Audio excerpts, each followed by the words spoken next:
Once upon a time, there was a fox.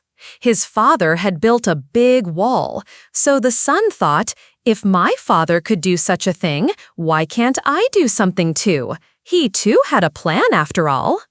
So twisting his long whiskers up proudly, this clever fox decided to open a huge school right in the middle of the forest.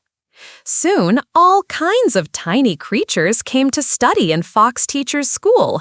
Tiny crickets, buzzing cicadas, baby grasshoppers, tortoises, centipedes with 100 legs, earthworms, scorpions, beetles, cockroaches, frogs, and even big long-legged spiders and crabs. The forest was full of students, and the noise of lessons and chatter day and night. There was a huge ruckus in that jungle school. Seeing and hearing all this, one big old crocodile thought to himself, everyone's kids are learning to read and write. Why should my children stay fools? So the crocodile decided, and one day he took his 7 little crocodile children to Fox Teacher's school. He put chalk in their hands and made them sit down to learn. The baby crocodiles started learning their alphabet, A, B, C, D. Fox Teacher smiled and said, "Oh, Mr. Crocodile, just wait and see. In 7 days, your children will become great scholars, brave and smart." Hearing this, the crocodile was very happy and went home dancing with joy. But do you know what the sly fox was really doing? Every day, instead of teaching, he secretly ate one little crocodile for lunch to fill his own belly. Like this, 6 days passed. Every day the fox taught one lesson and swallowed one baby crocodile. Meanwhile, at home, the crocodile started missing his kids terribly. "Tomorrow my children will come home as brave, smart scholars, but I can't wait any longer. I must go and see them today," he thought. So the crocodile told his wife, "Dear, listen, please cook a big feast, fried hilsa, spicy rohu curry, juicy chital fish, and tasty bowl-fish. Make it all ready. Our children will come home and enjoy the feast." Saying this, the crocodile put on his old ragged cloth, threw a torn fishing net over his shoulder, wore a fisherman's hat, and munching a mouthful of green moss, he rubbed his big belly and slowly walked off to visit the clever fox teacher. The crocodile came and called out, "Teacher Fox! Teacher Fox! Hey, teacher, where are my sons? Let me see how much my children have learned." Seeing the crocodile, the sly fox quickly stood up and said, "Oh, come in, please sit down. Hey, you dung beetle, bring some tobacco. You little grasshopper, bring the snuff box. And where are those little crocodile boys? Sit down, I'll bring them right now." Saying this, the fox ran inside his den. He held up the last remaining baby crocodile and showed it 7 times, so it looked like there were still many left. Then the fox made a serious face and said, "Dear Mr. Crocodile, I have worked so hard teaching them. Why leave it incomplete for just one more day? All your kids are now very wise and brave. Just give me one more day, and they will be perfect scholars and heroes." The crocodile, being foolish, thought for a moment and said, "Okay, fine, one more day then," and happily went home. Next day, the cunning fox ate the last baby crocodile too and filled up his belly. Then, before anyone could catch him, he quietly packed up his whole school and ran away deep into the forest.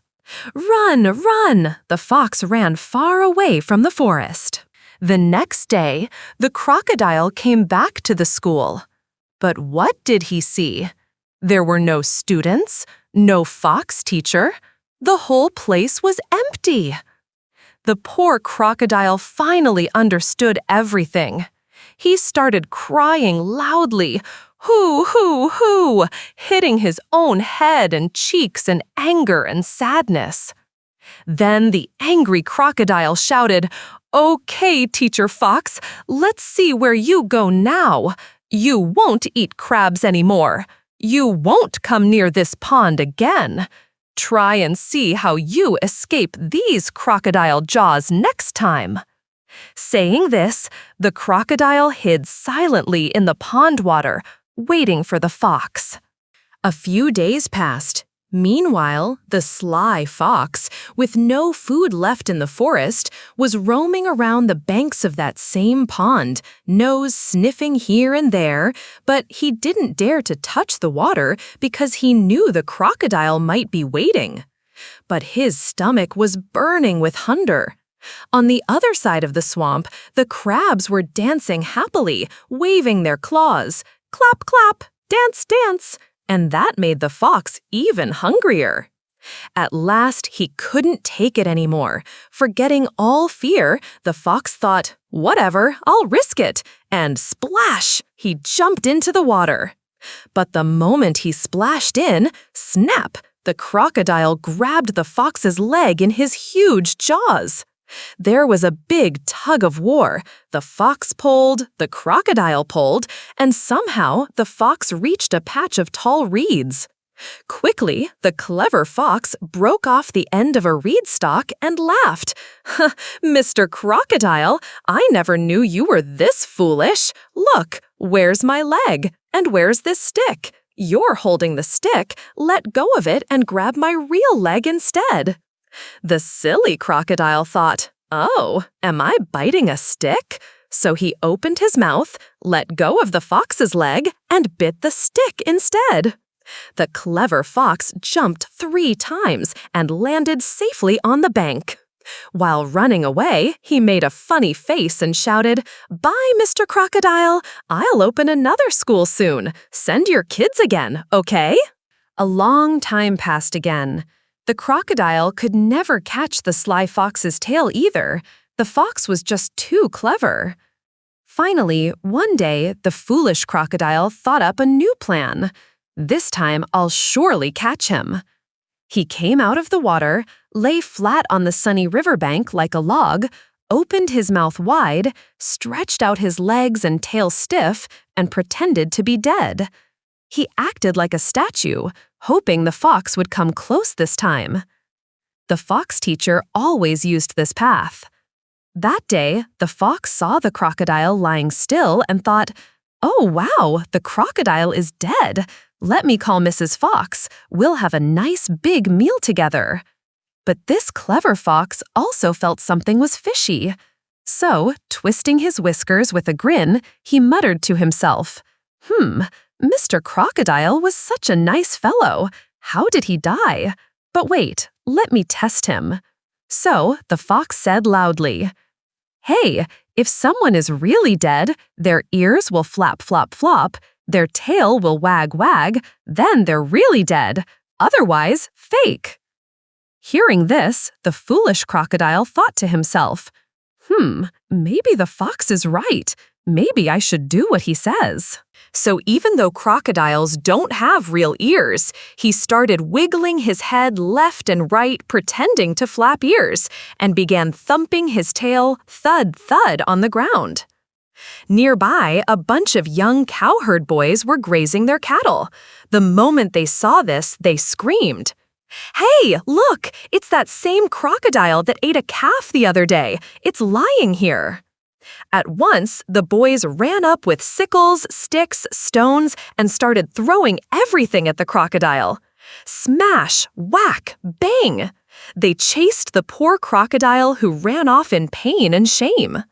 Meanwhile, seeing this chaos, the fox scholar didn't wait a second. He ran away at top speed. And while running off, he turned around, made a funny face, and shouted at the crocodile, "Ho, ho, ho! Bye-bye, Mr. Crocodile. Goodbye to you. Now take this lesson. I'm off. Figure it out now if you can." So, after running far, far away from the angry crocodile and the cowherd boys, the clever fox teacher came into a big eggplant field. But by now, he hadn't eaten anything for a long time. His hungry belly started growling and grumbling, grrr. He looked around. There was nothing else to eat except the big purple eggplants hanging on the plants. So the fox started picking the eggplants and munching on them one by one. But while eating in a hurry, suddenly, prick! A sharp thorn from the eggplant bush poked deep into his nose. Achoo! Achoo! Sniff, sniff! Ouch! Ouch! No matter what he did, the thorn wouldn't come out. Soon his nose started bleeding badly, covering his whole face with blood. The poor fox didn't know what to do. Feeling dizzy and weak, he slowly dragged himself to the barber's house. He knocked and said, Barber brother, are you home? Please come out with your razor." Now the barber was a kind man.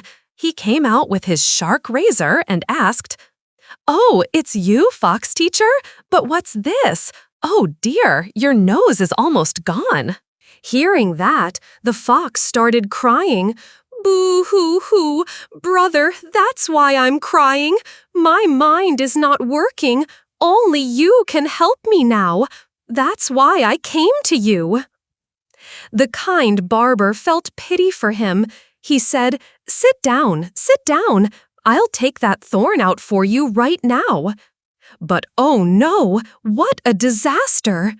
While trying to pull out the thorn with his razor, the barber accidentally cut off the fox's whole nose. "Awoo! Awoo!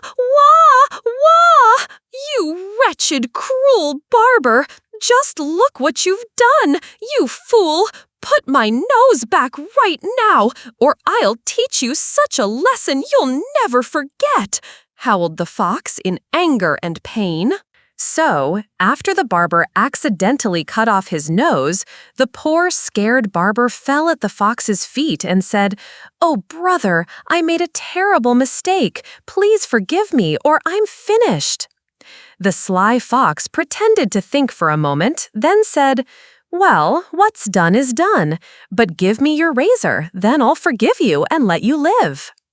What could the poor barber do? He had no choice but to hand over his sharp razor.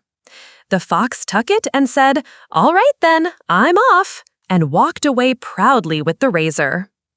After a while, as he was walking along, he passed by a potter's house. Seeing him, the potter called out, "Hey, who's that? What's that in your hand?" The fox replied, "Oh, potter brother, it's a nice sharp razor." Now the potter really needed a razor, so he said, "Let me see, brother, show me how sharp it is." He checked the blade, but while testing it, snap, he broke the razor clean in half.